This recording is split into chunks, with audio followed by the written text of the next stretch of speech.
Dobrodošli u završnu lekciju uvodnog tečaja u sklopu online radionice Život u svemiru.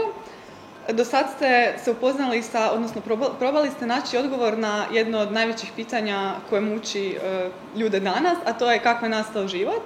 Upoznali ste se sa različitim oblicima života koji se nalaze ovdje na zemlji. Saznali ste što su to ekstremofili, u kakvim uvjetima mogu preživjeti i bili oni možda mogli preživjeti u svemiru.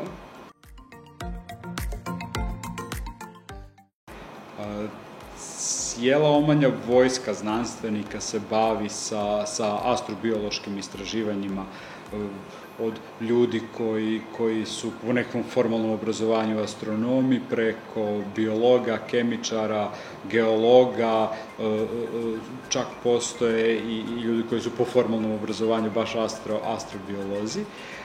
I ta istraživanja traju jako dugo i imamo jako veliku količinu mjerenja, zaključaka, ali nažalost još uvijek nismo dobili odgovor na ono pitanje koje nas sve manje ili više muči, jesmo li sami u svemiru. To pitanje i još hrpa drugih malo manje golicavih pitanja ostaju otvorena. To su sva pitanja na koja će nam odgovarati nove, mlađe generacije ljudi koji se odluče ući u znanstvenu vodu i koji se odluče baviti sa astrobiologijom.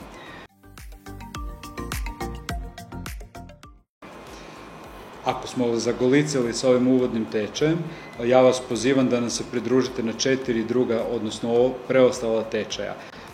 Hvala vam na sudjelovanju na našem tečaju i nadamo se da ste barem malo došli bliže temi astrobiologije i imate ideju čime se ona bavi, a vjerujem da smo neke od vas uspjeli zainteresirati da samostalno malo više istražujete.